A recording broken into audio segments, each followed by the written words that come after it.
Peace be upon you and welcome to Waystations. My name is Rehan Khan, your co-host for today's show. Now, today marks the 20th episode of Waystations that we've been recording over the past several months, and several of you have contacted us to say how much you're enjoying the show, and really appreciate those kind of comments. We're now giving you the opportunity to actually contribute towards possibly some of the topics that we cover. So if you'd like to suggest a topic that you want us to explore on the show, then please send us an email. We've put the email in the show notes, but I'll also just give you the email now. And it's Waystations, so as in the name of the show, Waystations, rkwm@gmail.com. So that's Waystations, rkwm@gmail.com. And of course, RK are my initials and WM is Dr. Walead's initials. Now, one thing I would say is that if you want to just drop us an email and just tell us what you think about the show, that would be fantastic. If you want to suggest a topic, then obviously just make sure it kind of aligns with the core focus of the show, which of course is to explore really what it means to be human in the modern age. So as a reminder, the email is Waystations, rkwm@gmail.com. So you'll also find that in the show notes as well. And please do leave a rating for the show as well. And it always helps just to let us know what you think about the content. Now, today we are going to be exploring the art of clothing. And I'm joined by my regular co-host, Dr. Walead Mosaad. Dr. Walead, how are you doing? Doing well, very well, Rehan. How are you? Really excited. We've reached 20 episodes. I didn't know it went by that fast. And I hope that there's been some interest and benefit for those who are listening. And I look forward to 20, if not 100 more, inshallah, with you. Indeed, God willing. Now, today we are talking about the art of clothing. Now, in modern day culture, when you talk about clothing, it's something that's often dominated by fast fashion, by, chasing a particular trend, sometimes by having a bit of a utilitarian view of clothing and what to wear. But we want to, in this particular episode, we want to kind of like step back a little bit and look at clothing and garments more from a deliberate, traditional lens. So we're going to explore how clothing is not just about the fabric and the aesthetics, but is clothing possibly an outward manifestation of an inward reality? So that's kind of sort of the deeper sort of, discussion point of this particular show. So, Dr. Walead, if I can perhaps ask you to begin with then. Now, clothing is often viewed through the lens of very much individual identity. This is who I am. And sometimes it's viewed as status, and sometimes it's just raw utility. Yet, many faith traditions and the Quran, speaks of clothing as a divine gift, and it mentions that it, covers our nakedness, but also it serves as an elegance and an adornment. So, from a faith perspective, how are we meant to balance the kind of the raw necessity of clothing with its aesthetic beauty, and what is the deeper kind of spiritual purpose of getting dressed every morning? Yeah, that's a really interesting question. And I was just thinking about, you kind of mentioned attention there. Which is not even specific to clothing, but I think even we can talk about architecture or anything that serve humans. Basically, the tension between utility and, let's say, practicality and beauty, and what you said as the aesthetic aspect. And if we look to this in let's say inherent tension, and we look at different manifestations of that, and let's say different ideologies and cultures, and you could see over particular time periods. Architecture in the 1960s was different than the 1970s and the 1980s, and some people then talk about the modern era, and how that was a result of modernism, and then you have kind of traditional architecture, which probably is another podcast. But I think in terms of clothing, my understanding, at least from what I can glean from the tradition, is that there need not be any inherent tension between beauty and function. and that for something to be beautiful is also functional, because we're addressing not just the functional aspect of the human being, right? But and that's where I think the divergence is. You know, if you posit that there's a functional aspect of human being, and then there's something called a spiritual aspect, but you have to address the functional, and we don't see this by purification. So in essence, your functional and your spiritual aspect are one, and that means that to make something beautiful is going to be functional for you, even if it's just to give you what we call rahat nafs, or gives you a sense of ease and as the Quran says, adornment. You know, the verse in the Quran that I think you alluded to in your introduction, قَدْ أَنزَلْنَا عَلَيْكُمْ لِبَاسٍ يُوَارِي سَوْآتِكُمْ وَرِيشًا. What we have sent down upon you, أنزلنا, which also means like it was revealed to you, like you said, it's a divine gift. عليكم لباسا, clothing, يواري سوآتكم, to cover your nakedness. That's function. Warisha. Risha is actually the word for feather. But here, in this verse, it's functioning as adornment, as elegance, as beauty. So the both of them. And there's a similar verse that talks about animals that we ride. وَالْخَيْلَ وَالْبِغَالَ وَالْحَمِيرَ تَرْكَبُوهَا وَزِينَةً وَيَخْلُقُ مَا لَا تَعْلَمُونَ. And horses and mules and camels that you may ride. وَزِينَةً. Here the actual word zina. Zina means adornment. And there's a beauty to it. There's an elegance to it. Look at I'm going to get into my equestrian mode. You look at the form of the horse and the elegance of the trot or the canter or how the horse moves. And even if you don't ride horses, you look at that thing move and it takes your breath away a little bit, especially if you see it, in person, face to face. So we don't have this idea, I think, or like we need not have this inherent tension between beauty and between function. So clothing serves both those aspects.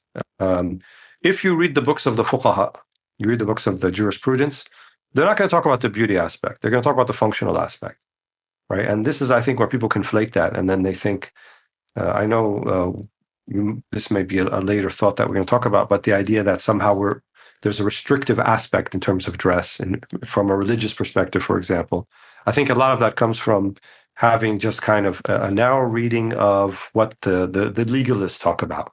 And because they're only going to talk about legalisms, they're going to talk about what you shouldn't do, not really what you should do. So they'll talk about the basic, what they say, satr al-awra, which is the covering of one's nakedness. And both men and women have those aspects. They're not exactly the same. But nonetheless, we're addressed in that way. So, to address kind of what is the deeper spiritual purpose. So both function and beauty. And inna Allah jamilun yuhibbul jamal. And that hadith, Allah is beautiful, He loves beauty, because someone had nice clothes. And he asked the Prophet ﷺ about it. And he felt like maybe this is contrary to the idea of asceticism and zuhud and renouncing the dunya, and maybe I'm getting too much into it. But he actually didn't give him that response. He affirmed him. He said, Inna Allah jameel yuhibbul jamal. Allah is beautiful and He loves beauty. So you like to wear nice clothes, but out of, let's say, a tahdith bin ni'mah, by this is your way of expressing your gratitude for the blessing that Allah gave you, and also celebrating something beautiful, then it can be a spiritual exercise for you. But at the same time, you could be wearing the exact same clothes, someone else wearing the exact same clothes, but they have something else in their heart, right? Which would be arrogance and pride. And this is what the Prophet ﷺ warned people about, al-khuyala, right? To do something out of arrogance and pride. And, he talked about the lengthening of the garment, and the modern person might be confused about this particular injunction. So what difference does it make if my trousers or my sarwal or my thobe or my, upper garment drags below my ankles or above my ankles?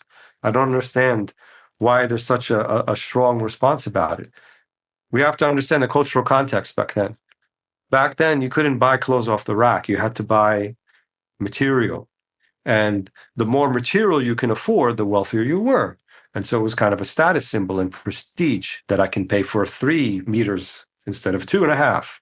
And so I'll put on display my ability to afford more linen or cotton or whatever it is, and it will be longer. So they had not just elongated trousers, but they had elongated sleeves also. and wider sleeves. So in pre-modern societies, not just in Muslim realms, but even in Europe, this was kind of, kings and royals would wear very wide-sleeved garments to demonstrate, like, the majesty of who they are, and then their clothing reflects that. This is what the Prophet ﷺ warned about. So I think all those things still apply, but we have to look at the context, and I'll talk a little bit more, obviously, about context and things like that as we progress in the podcast. But I'm talking a little bit from this kind of adornment and as a gift from God.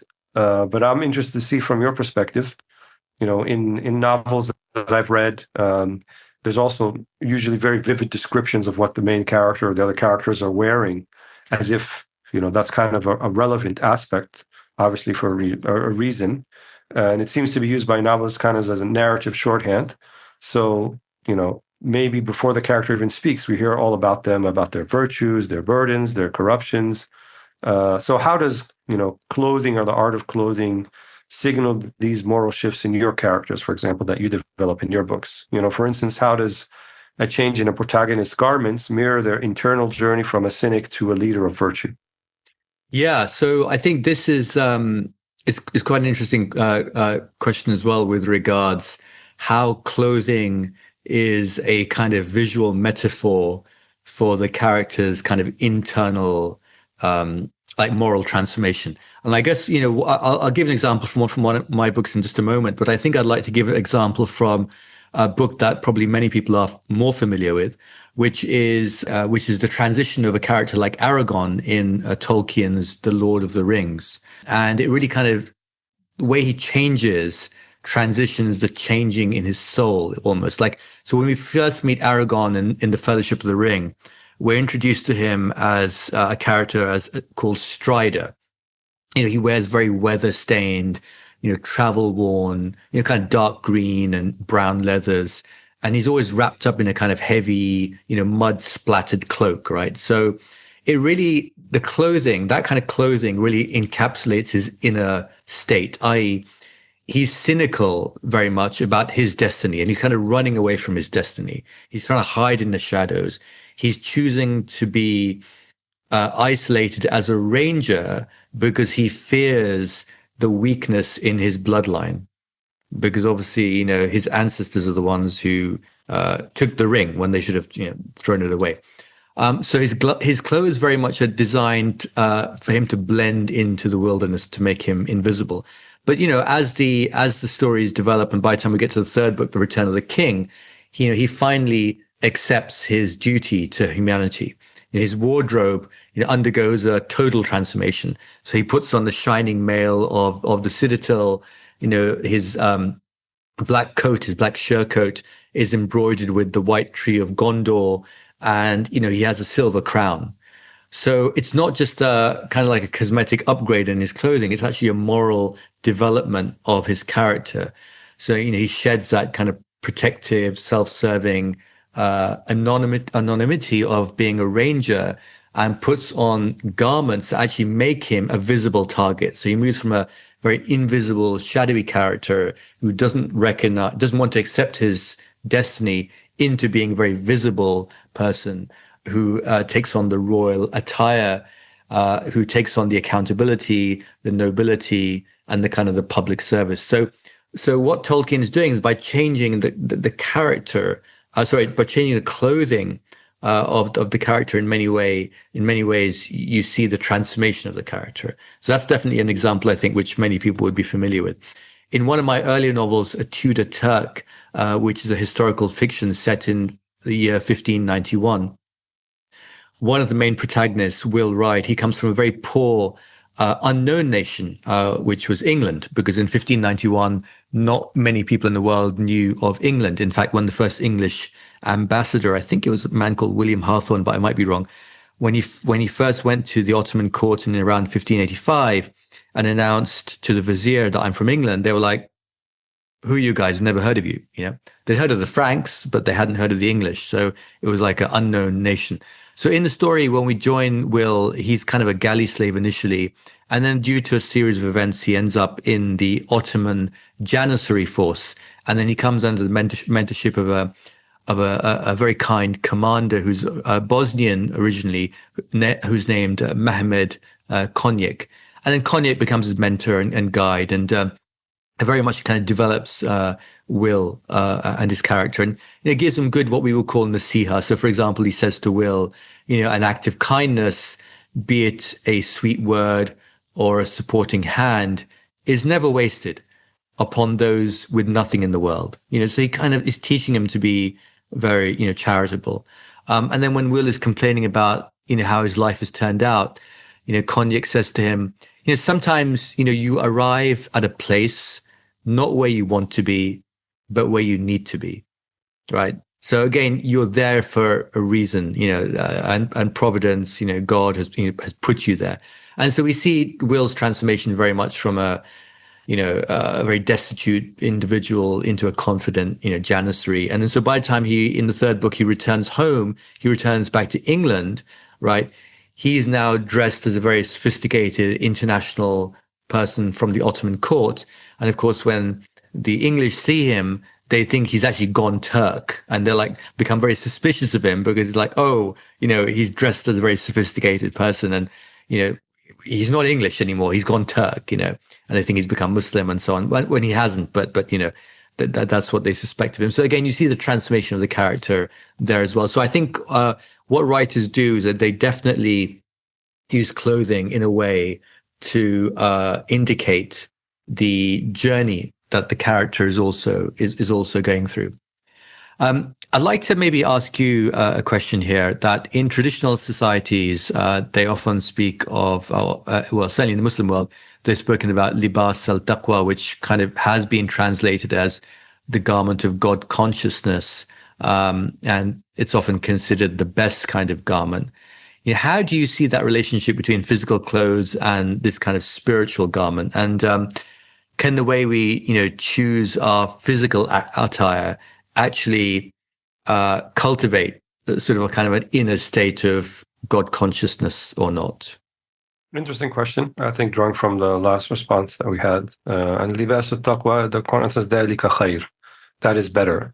So it's a metaphor, and even in the marital relationship, that metaphor is used also. أَنْتُمْ لِبَاسٌ وَهُمْ لِبَاسٌ لَكُمْ. They are a garment for you and your garment for them, about the spouse, for one another. So what is it that about libas or clothes is that it's the closest thing to your physical body, right? It's kind of really no barrier between your clothes, nothing between you and your clothes at all. So it's the closest thing to you. So it's saying that the closest thing to you, right, then would be this, your spirituality, right, which is even, let's say, beneath your clothes and maybe beneath your body, in the sense that it's not reflected on an outward aspect. But there's a general concept that says the outward is the banner of the inward, in the sense that not just in people's let's say facial expressions and body movements and body language, and obviously there's a whole science behind that. But I'm not talking specifically about that aspect, but we kind of give away, in a sense, what's going on. I think the way we dress kind of also gives it away. And when you mentioned Aragorn, and he's wearing the ranger outfit and it's weather worn, and he's kind of trying to appear the one who's kind of not caring too much about the world and its ways and that sort of thing. And so when we dress, what are we thinking about? What sort of statement are we making a statement, or do I have to make a statement, and so forth? So I think from a basic premise, as we mentioned earlier, it's either about beauty and modesty and humility, or pride and arrogance and haughtiness. And I think one could dress for either of those things, and or for none of those two things. Some people don't even give it that much thought. So the idea, for example, of the what do they call it when you wear the same clothes all the time? Steve Jobs style, Yeah, not capsule or something. I can't. No, I'm not sure. Can't remember what it is. But and then they talk about decision fatigue. I don't want to worry about what I have to put on in the morning, and I just go and wear the same thing. And then we have this idea of what's called national dress, right? So even in Dubai, for example, the locals here, they have a national dress, and they wear usually the white kendora, and that's kind of the most common thing that they wear. And when everybody dresses alike, what is the meaning? What is the spiritual meaning behind that. And I think for someone coming from a place where everybody dresses the way that they want, they would find it maybe a little bit unnerving at the beginning. But what I've seen, at least from my experience, is that there's a type of unity about it, and also a type of we are not dealing with one another in terms of our, let's say, particular socioeconomic levels, because we're all pretty much dressed the same.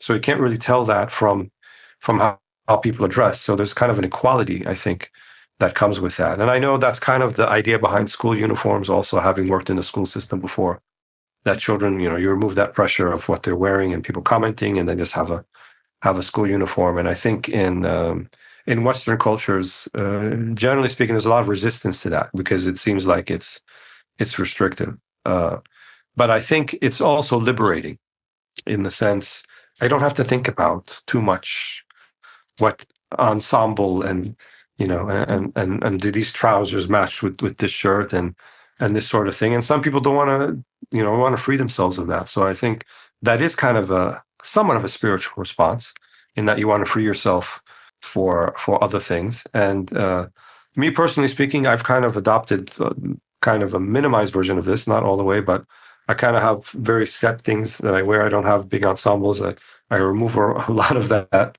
at this age anyway, not thinking too much about what I'm wearing. And, invariably I'll wear like a kandura or I have a kind of a set, if I'm going to wear like Western clothes, I'll have like a set pair that go together and not a lot of thought to it.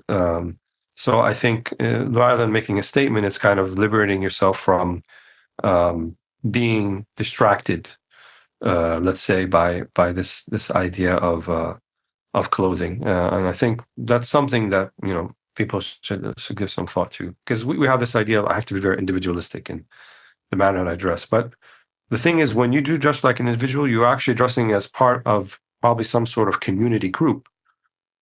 So if we take like bikers, for example, we have the stereotypical leather jacket with the insignia on the back, and the bandana, and maybe the jeans and the boots, and you think you're being individual, but you're dressing like the community that you're a part of, right? And so I think everybody to some degree does that, and whether they realize it or not, and no matter how individualistic they think that they're being.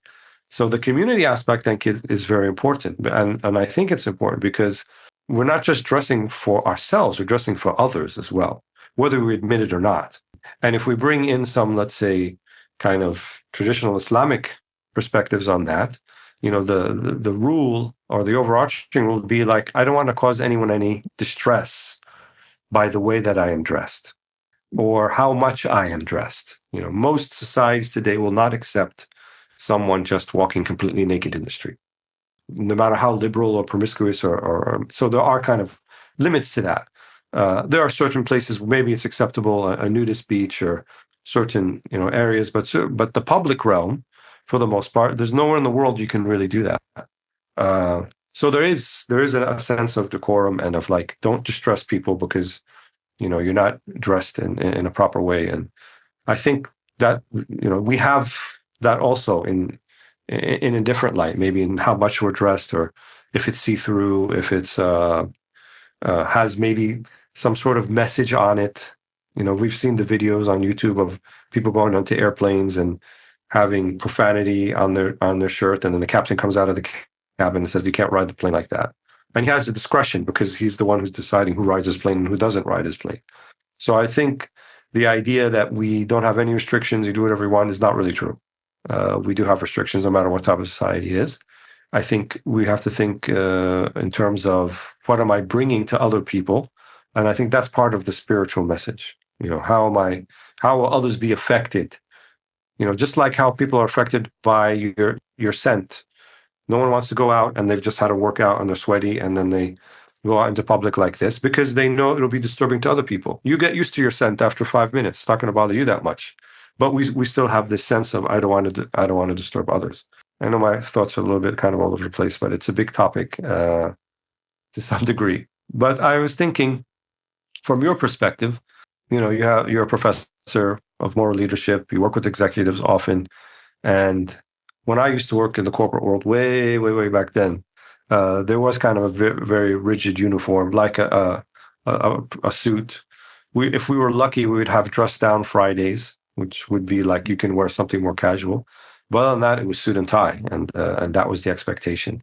And for men anyway, and then for women also, they had to have like certain, skirts and blouses and heels and so forth. And then later in maybe the 90s and the 2000s, Silicon Valley they had this more casual look, maybe that Steve Jobs popularized and Mark Zuckerberg and others, and now that seems to be what everybody's doing now, for the most part. But in the corporate world, generally speaking, clothing often acts as an armor to project power or status.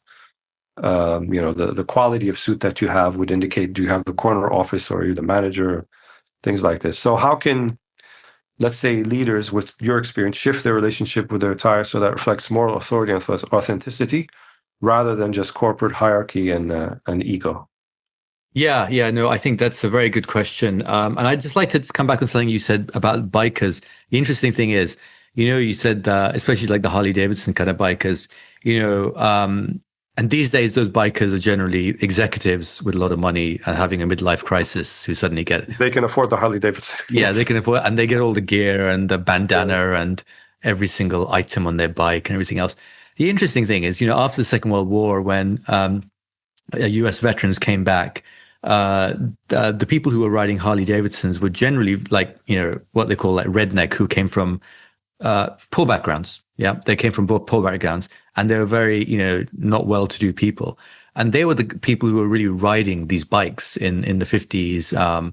And then the bike started to get used and popularized in some kind of Hollywood movies like Rebel Without a Cause. I think was it a Marlon Brando film, I think? And I think it might have been. James Dean or Marlon Brando, I don't recall. Yeah, James Dean was one, definitely. I think it was one of those anyway.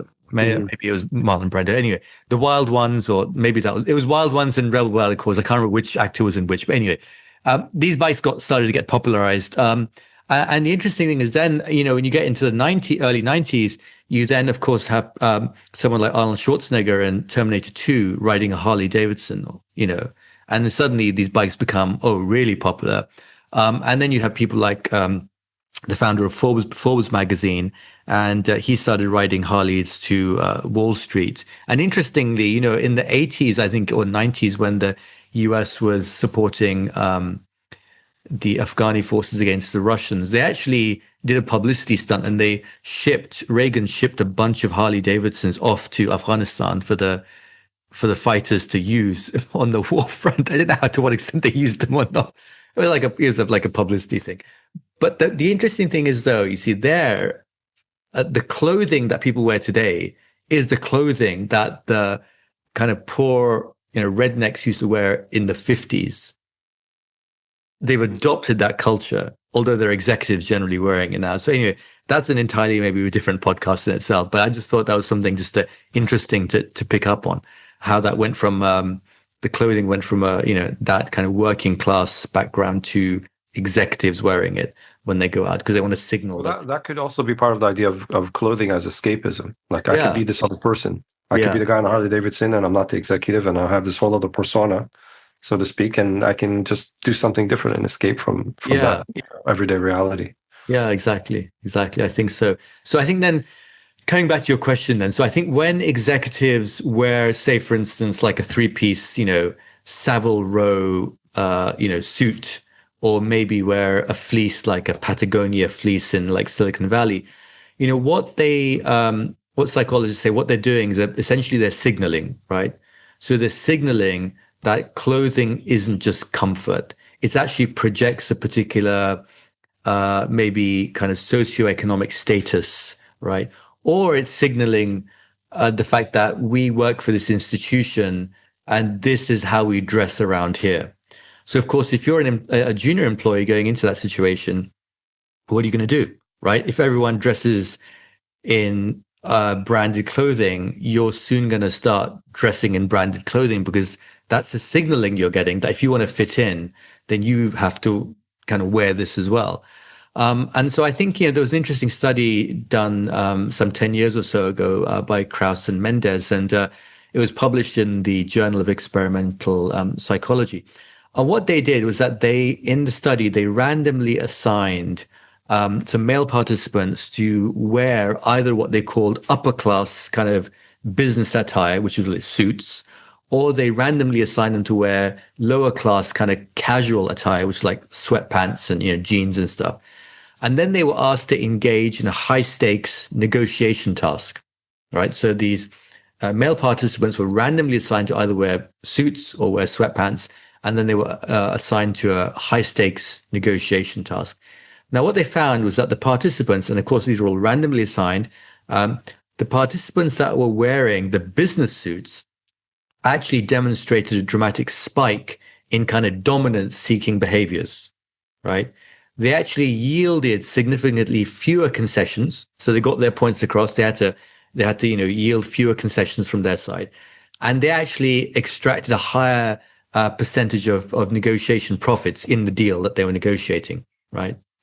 And what they also found was that those who were dressed in more expensive business suits, the individuals, they actually had higher levels of testosterone throughout the whole negotiation. So that actually the biology had changed. You put on an expensive suit, suddenly you are emitting much more testosterone, right? Which is then giving you much more confidence to go out there. And those who were more casually dressed in this kind of, working class kind of clothing, they were actually experiencing more acute stress and they were feeling much more powerlessness, right? So that's really interesting. So, one thing I often tell executives is that, if your clothing sometimes the way you dress could act as a way of almost like a blunt instrument of dominance in terms of, you're saying, well, this is me, this is my ego, and this is my clothing gives me the moral authority to tell you what to do. Whereas actually you get moral authority much more from your actions rather than, what you're wearing. Right. And there was another kind of study that, which came to mind, which was the fact that, when leaders, intentionally, trade their, aggressive kind of status much in terms of their clothing, and they switch to much more, dignified clothing, but much more aligned with everything else. What that does, that changes the tone of saying like, I am above you. And it starts to signal that, I'm reliable, I'm very much like you, and I'm also like a steward, and we have a shared mission. So again, the leaders suddenly change their clothing, and it's very much like, we're in this together. It signals a different kind of tonality as well. So I certainly think to address your question, that yes, the way a leader dresses does impact for sure the employees as well. So something can I ask you then here now, in terms of, traditional societies, across the world, always had like a certain code of dress that may have communicated, the person's role and who they are and maybe their state of mind. So what does our choice of clothing say about our character, or can it say something about our character? Is clothing really just a passive reflection of who we are, or is there something a bit more to it as well? Yeah, I think that's a very interesting question. And speaking of traditional societies, I mean, I think prior to, let's say, industrialization, and where people were likely sewing their own clothes or procuring their own clothes, getting material and have a tailor, and there's a remarkable similarity between how people dressed, and at least for males anyway, it consisted of an upper garment and a lower garment for the most part, which is referred to into the prophetic hadith as the rida and the izar. So the rida would be the thing you wrap around from the top, or beware, didn't have to be wrapped around. And then the izar would be also the thing either you wrap around or you wear. And so the most basic articles of clothing would be two garments you wrap around. So people who are familiar with the Hajj pilgrimage, males would typically wear a lower garment they wrap around and an upper. So this is considered to be like the very basic. You can't get more basic than this. And there's obviously there's a type of equality and about that when people are dressed the same, as I mentioned earlier. But I found that traditional people, whether they can, let's say, what samurais used to, the gi, for example, that, martial artists would wear today across all the different martial arts, more or less, whether it's, kung fu or karate or jujitsu, or you wear a gi, basically, which is a lower garment, which is like sort of trousers, and you have an upper garment that you wear, and remarkably similar to, the Pakistani pajama or kurta, or the thobe or the kandura, and then the sarwal, or even a wraparound garment underneath, like they do in parts of the Arabian Peninsula and in Yemen in particular. Bangladesh, they also wear the wraparound garment, and then they have kind of like a shirt on top, very similar in the Malay archipelago in Nusantara. So, and those are where still people kind of dress traditionally in some of these parts of the world, whether they're Muslim or non-Muslim. You find a remarkable similarity. So I think that's part of community. It's part of identity. It's part of, we're kind of in this together. But certain roles in society, as you asked, they did have kind of a more distinctive dress. Obviously, the one we're most familiar with is where people of authority dress in a particular way. So if they're like, let's say, an authority like the police or the army, and even within their ranks, right? Because we say ranks, they have different insignia to, depending on how many stars or stripes you have on your sleeve, that indicates what your rank is. If you're a lieutenant, or if you're a sergeant, or if you're a major, or you're a general, colonel, whatever it might be. Maybe that's a very necessary thing because, especially the way an army operates, it's built upon precision. You have life and death situations, and so you have to know who's who, and who has the authority to issue this order and who doesn't, and based upon on that sort of dress. And even in kind of Muslim societies, there was a sort of hierarchy that developed. So the so-called, the Grand Mufti, for example, in Ottoman society, had a very specific dress about them. The Janissaries, who formed part of the army, had a very specific dress about them. There was a similarity, all the with the shirt and the trousers, but the insignia, the head dressing, the imama or the turban, would be different. The colors also would signify something. I think I went to this Turkish kind of display in Bursa, and there were at least 12 different imamas. There were 12 different turbans. Each one signified a particular specialist in a particular branch of Islamic knowledge. So not even just a sheikh. This one knew hadith, this is tafsir, this is a mufti in this, and this madhab or that school of thought, and quite sophisticated, especially with the Ottomans. They got very sophisticated with that because they were worked like clockwork, as part of their, I think, social identity. And then you find in some books, in some traditional manuals of etiquette, they would say, "Don't dress like something you're not." So they like in the futuwa, for example, which is like chivalry and uprightness. They would say, "Don't dress like the people of this caliber before you actually reach it." So more of an informal, don't speak the words of righteous people if you're not actually there. Don't make claims. And the Sufis in particular became associated with a particular type of dress, probably through beginning in the, I would say, 4th, 5th, 6th, 7th centuries of after the Hijrah, add 600 years to that. So we're talking like, from maybe 900 to 1200 Gregorian calendar, Gregorian centuries. Even the word itself, suf, the most likely etymology of that derivation of that word comes from suf, which means wool. So they were known to wear wool garments, like very basic wool garments. So the wool garments of their day was very basic, and the companions said that when it rained and these things got wet, it smelled like the sheep. The smell of sheep. If you've ever been around a flock of sheep, it has a very distinct smell. What it smells like. So it wasn't like the Italian wool, 150s, very, several $1,000s. No, not that type of wool, but a very basic wool. So it was seen as like, I'm an aesthetic. I don't care about the dunya. I don't care about, worldly things. So I'm more concerned about my spiritual state. So they had this kind of particular garment that they wore. And then in the urban environment, where maybe wool would not be so handy around, and you had, invariably everyone used a tailor.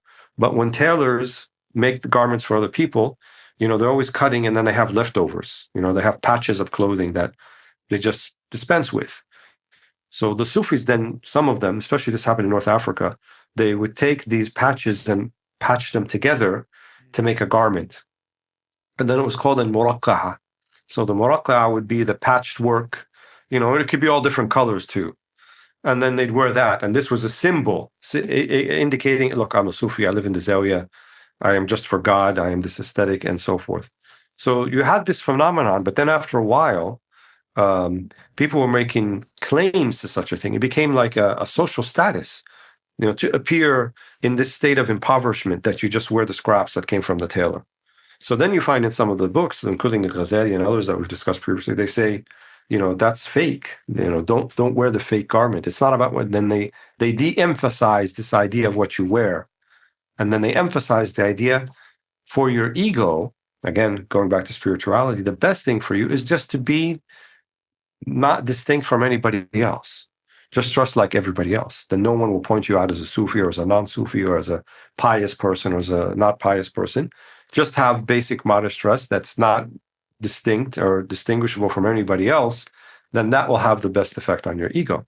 Because the ego seeks to be distinct either, from a higher level, like you said, the project authority and the three-piece saddle row suit, and that's maybe we can contribute that to ego. But even appearing in tattered clothes on purpose, though you have the means to wear something more respectable, is also ego. Can also go back to ego. So kind of the summary of all of that is, don't make your identity and who you are so much about how you dress, but libas at-taqwa, as we said earlier, which is the inner garment, your character, your mannerisms, your behavior, how you engage with other people. That will be the thing that counts more in terms of, let's say, your human and spiritual development than the actual thing that you wear. But notwithstanding, to wear clothes that are nice. Imam Malik, who's one of the great imams of Islam, it's said that when someone would come to his door, they would ask one of two things, or he would ask them, are you coming for fiqh, which would be, are you coming to study legal matters with me? Or do you want me recite the hadith, the prophetic sayings that I have a silsila, that I have a chain of transmission directly to men between me and the Prophet Muhammad sallallahu alaihi wasallam? So if they said the former, which would be the legalisms, he said, okay, come on in, and whatever he was dressed like, he would sit with them and talk with them. If they said the hadith, the prophetic traditions, he'd go back inside. He'd wear his finest garment, his finest turban. He would put scent, something like a oud, and then he said, okay, now you can sit. Because he's respecting the prophetic tradition, so he wanted to be in the best of dress while he was doing that. And interestingly enough, when he was inside Medina, he would always walk barefoot.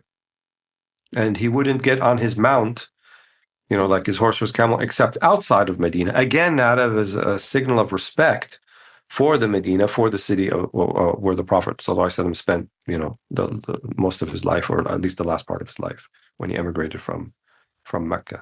So a lot of it depends upon your intention. And like I said in the beginning, you could be wearing the same thing as somebody else, but why are you wearing this as opposed to this other person? Yeah, anyway, so getting back to your area, when you write, or let's say talk about science fiction, because that's something I'm very interested in too.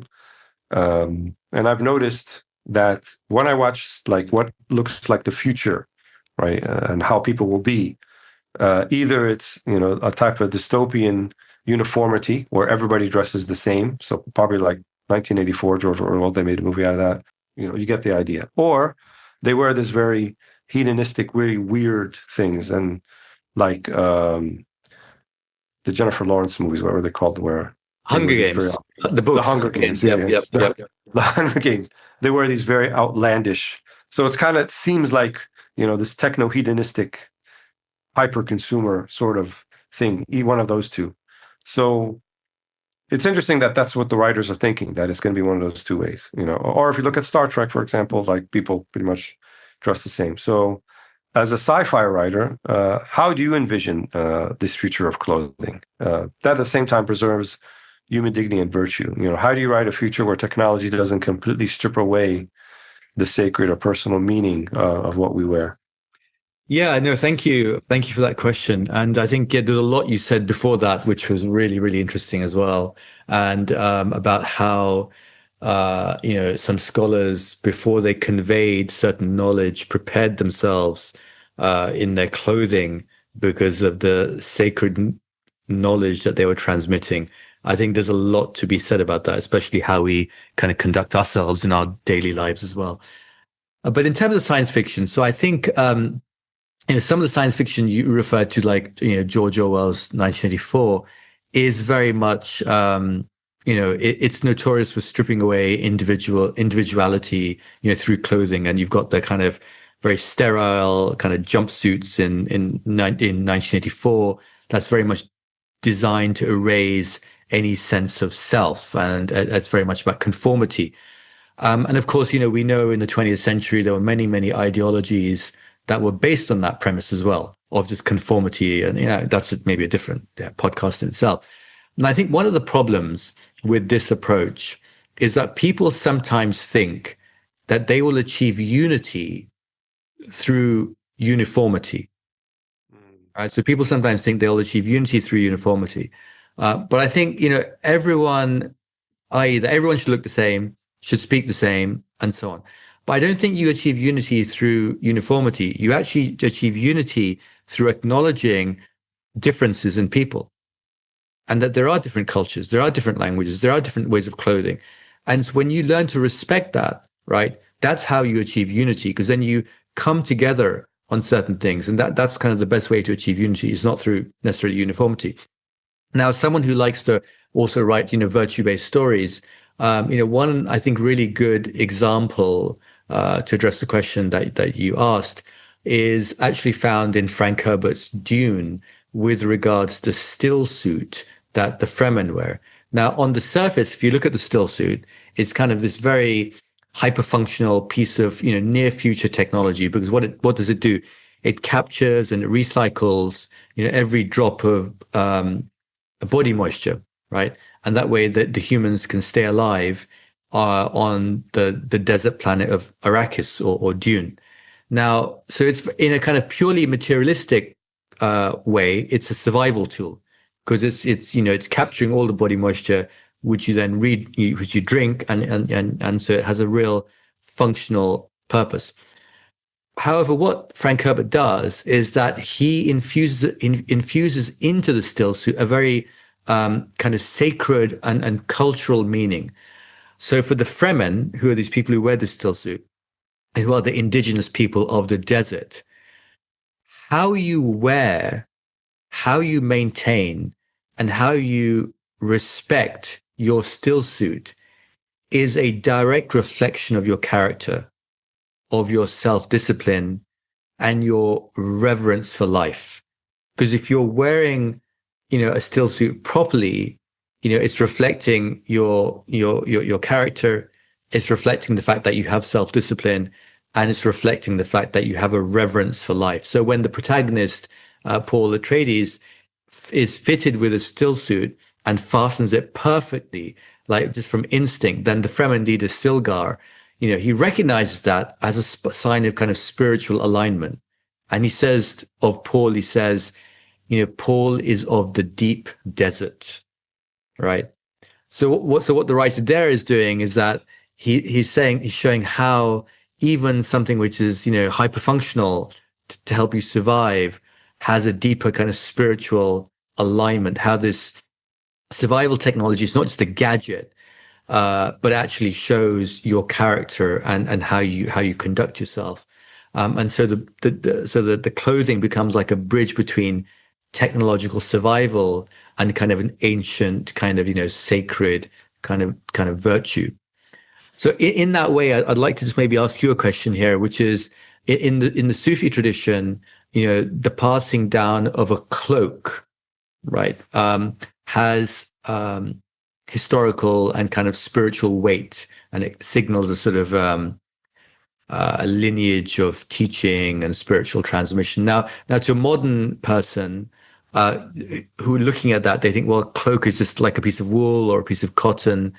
What's the symbolism? So is there a symbolism of this transfer of the cloak? And is there something more to that than just giving someone else a cloak? But does it is there sort of an anchoring of a lineage of a spiritual path when that cloak is transferred from one person to another person? Yeah, this is a well-known thing, at least amongst that community in general. The Islamic tradition in general is based upon transmission of knowledge, let's say from one generation to the next, and that knowledge can consist of textual knowledge as well as spiritual experiences and so forth. So the idea of labs al-khirqa, sometimes they call it khirqa, which is basically like I described earlier, that ridat, which could be like a shawl or like something that's an overgarment, or what's called a jubba, that has sleeves, something to that effect, was seen in some societies or communities. There's much more ceremony to it. I dare say maybe pomp and circumstance. I'm not sure. And in other communities, less formal, more informal.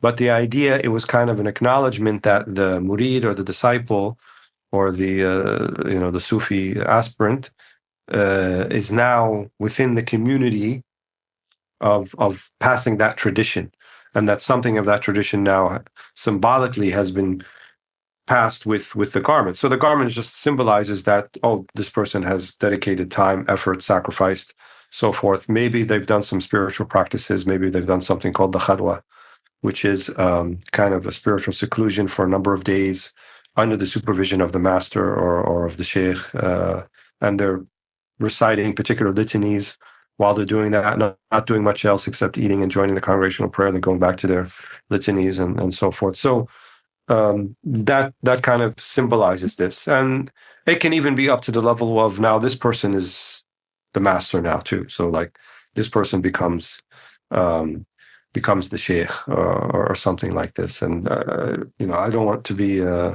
maybe for just an approximation, in the Jedi tradition in the Star Wars movies, when Luke Skywalker becomes a full-fledged Jedi, his dress changes too, right? He has kind of like the Jedi cloak, which is the cloak from North Africa, actually, because they filmed it right in Tatooine, in a place in Tunis. But so that putting that cloak on, symbolize like, okay, now you're a master within this tradition, and then you carry not the privilege but the responsibility that comes with that, because now you've learned enough and you've trained enough under the master that you're ready to be one yourself and impart what you learned to others. So it had a very actually big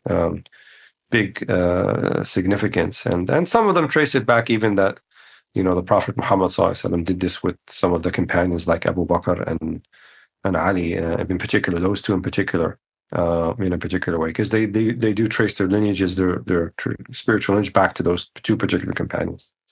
So, and whether that's anecdotal or actually something like that happened, it's kind of a secondary issue. But the main point is this tradition of continuous companionship from one generation to the next, this kind of unbroken chain.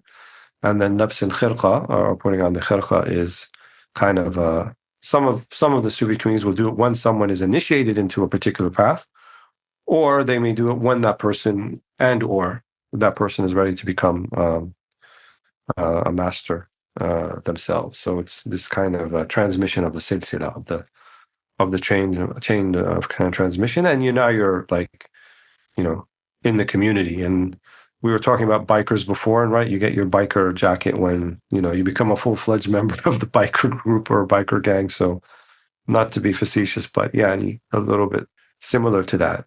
So, but anyway, going back to historical fiction, obviously you step into eras where maybe a lot of this was happening in one form or the other, and clothing seemed to have a very significant. We talked about the Ottomans, especially fabrics, dyes, layers. They signified someone's place in the cosmic and social order.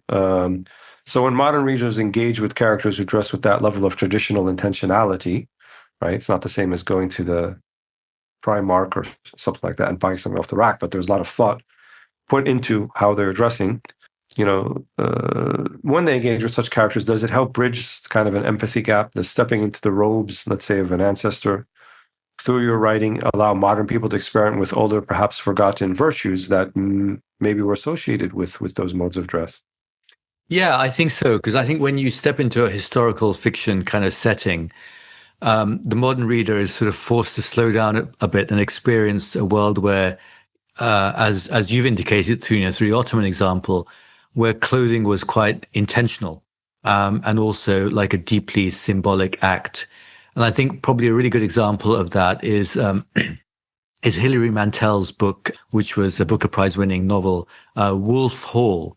And Wolf Hall takes us really deep into the Tudor court of King Henry VIII through the eyes of Thomas Cromwell. Now, in the Tudor era, clothing wasn't just a personal lifestyle choice; it was actually regulated. So they actually had something called the sumptuary laws, and the sumptuary laws were legal statutes that literally, dictated what fabrics, what colors, and what furs you could wear based on your social rank, right? So your clothes were actually really like a precise map of your place in the social and the cosmic order. And so the laws actually prevented like commoners from imitating the appearance of aristocrats, right? And if they did, they were punished under the sumptuary laws. So when a modern reader kind of steps into that world of and sees that world through Thomas Cromwell's in this fiction, which is based on real people, what they find is that Cromwell is a character who is a self-made man. So he rises up from being the son of a blacksmith, right? So he's very much at the lower end of the social status. And then he becomes the most powerful advisor in England because he's the advisor to the king, right? So what Hilary Mantel does is that she shows that Cromwell's relationship with fabric and how he bridges the gap between the old virtues and the changing world. So in the story, Cromwell is always handling, buying, and gifting cloth, right? So he's always handling, buying, and gifting cloth. So, heavy wools, stiff linens, and rich Italian silks. And that's kind of, saying something, right? So when he puts on his long black woolen robes, right, they actually kind of demand a formal kind of measured sort of posture, and they exhibit a certain discipline and a certain gravitas. And so when the reader goes into that world, that the clothing is saying something a lot about the social status, and it's also saying something about the character as well. I think the other novel, historic fiction novel, which is interesting to look at, is one from Japan, which is A Tale of Genji. And this also shows the role of clothing when it comes to virtue and cosmic harmony. So the Tale of Genji was written in the 11th century by a noblewoman and it was her observations of the aristocratic kind of court of the time. So, for example, the women would wear a 12-layered robe of unlined silk, right? And that was like a formal way of dressing. So they would wear, 12-layered robe of unlined silk. And these were also based on the seasons. So, for example, if they were wearing what was called the willow combination, that was white over green, then that was for late spring. And you would only wear it in late spring because there was a cultural alignment to wearing in late spring. And if you were wearing it a few weeks late, i.e. out of season, that was considered a major moral and social failing. And so it was a reflection on the soul of the individual, right? So, so you see that in historical fiction. And of course, when you're wearing such a heavy layer of 12 different silks, then, your posture is one of, you have to have a posture of grace, of kind of measured breathing and very deliberate, composure, which also then says a lot about you as a character as well. So I think, we see that there. But if I can just ask you just a probably last question from myself to you today, comes as we come sort of towards the close of the show. I think, modernity views, traditional religious dress perhaps and religious codes as maybe as being a bit restrictive and a bit, rigid, particularly when it comes to aspects like modesty and so on. But, traditionally modesty was actually viewed as a kind of sacred art form that in many ways protects, human dignity. So how can we reclaim this this narrative that, modesty is actually an act of kind of profound, self-respect, and it's not just, prohibitive in terms of the clothing that we wear? Yeah, we touched upon that earlier, and both according to the biblical and the Quranic narrative of Adam and Eve, Adam and Hawa, they were naked in the garden, but they didn't notice each other's nakedness. So it's not that they were immodest, but they didn't have a perception, that way of walking around, there was immodesty about it. It was only when Satan lords them, and and the Quranic verbiage is ينزع عنهما لباسهما ليريهما سوآتهما. ينزع, he stripped them, is the Quranic way of saying it, of their clothes, so they may see their immodesty, so they may perceive the immodesty. But before that, they didn't have a sense of that. There was this type of bliss in it, and it was only when that happened, then they started scrambling to cover themselves when they saw that, when they noticed that. So it was only via that luring and that temptation that led them to that. And the reason I mentioned this because that's kind of how the concept of modesty begins with your perception, right? How do you perceive yourself, and how do others perceive you, in terms of that, the not just the way you dress, but the way that you carry yourself. And that's why the religious perspective to some may seem restrictive, because it does have a perspective. And from what you've mentioned now, and how there were certain etiquettes and rules and so forth to how one dressed, and traditionally, people don't have context for that. We live in the modern era, where post 60s sexual revolution, and with that, I think, came a lot of the loosening of people's understanding of like what we call public decorum. If you look at old pictures from the 50s, for example, the 40s, whether industrial England or the US or Europe or anywhere, everybody kind of looked the same. The men wore suits, they had hats, they had overcoats. Women, very similar, had something covering their head. What they were wearing was long, usually to the ankles. The hemline did not come up above the ankles until, people don't realize, quite recently. The modern bikini, for example, was a French invention, and the Frenchman who invented it actually was looking for people to model it, and he couldn't find any woman who would agree, except women who worked as prostitutes, and they modeled the bikini for him. Even the heels that women wear today also were done by men, which people don't realize yet. But the point is, not to disparage how people choose to dress. Everyone is free to dress as they want. But I'm saying from a more traditional perspective, it hasn't been that long in terms of our world history or human history that people have thought in this particular manner, that I can dress whatever way I want, and no one should raise any fuss about it, because it's my self-expression. And I think while we've confirmed the idea that it is also part of self-expression, but there's this idea that taking into consideration how others may perceive you as well. What I choose to do in terms of decorating my house or the front lawn may be an act of self-expression, but every single municipality in the world is going to have rules and limitations upon how much you can do with that, in as much as you don't encroach on, the comfort or the rights of your neighbor. So very much so, that's where this religious perspective comes from, that there are rights of others around you, because they're exposed, they see you, and they see that the way that you're dressed. Notwithstanding that, there are certain people who are affiliated with piety who do insist on a particular style of dress, and they speak in religious tones, but in actuality, they're cultural tones, and they don't realize it. So what I mentioned earlier about different ways of dressing in different Muslim communities or so forth, women in certain parts of the world, in Muslim countries, they wear all black, and you don't see any color in their outfits, and maybe they wear the face veil. And then in other parts of the world, very colorful. Muslim women in Africa, for example, in Kenya and in the east coast of Africa, and also northern Africa, they wear very colorful things, and most of them don't wear the face veil. So, which, according to most theologians, is not a requirement, and it's something that a woman can choose to do. So, the point being that we sometimes conflate culture with kind of the religious edicts, and in terms of dress, the only thing that's required is that one covers what's considered to be their nakedness, both for men and women.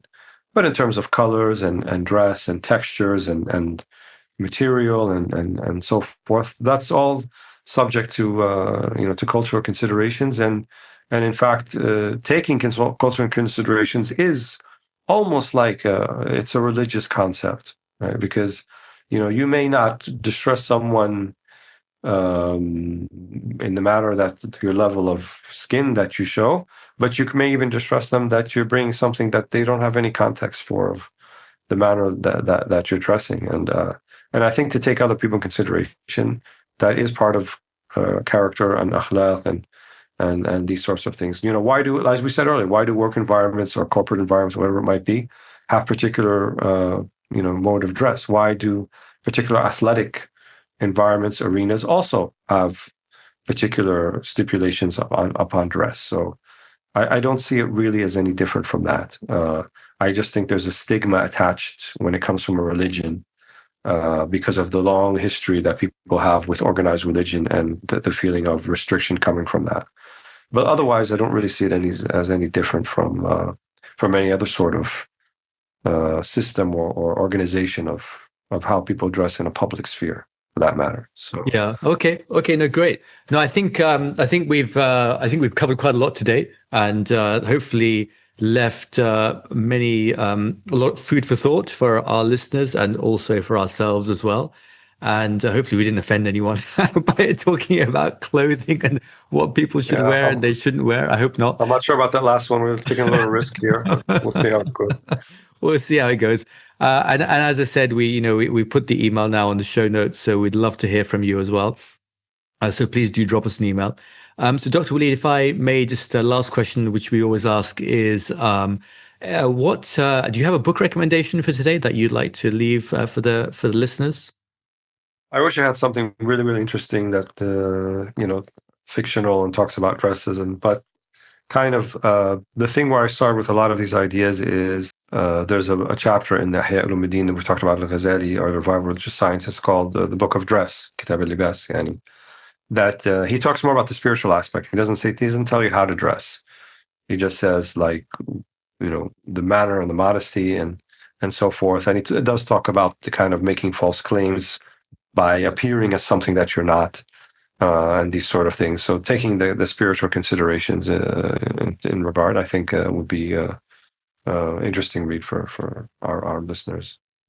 No, great, excellent. And I think from my side, one of the books I mentioned today, I would suggest Wolf Hall by Hilary Mantel, to give you a real sense of how clothing was used during the Tudor period.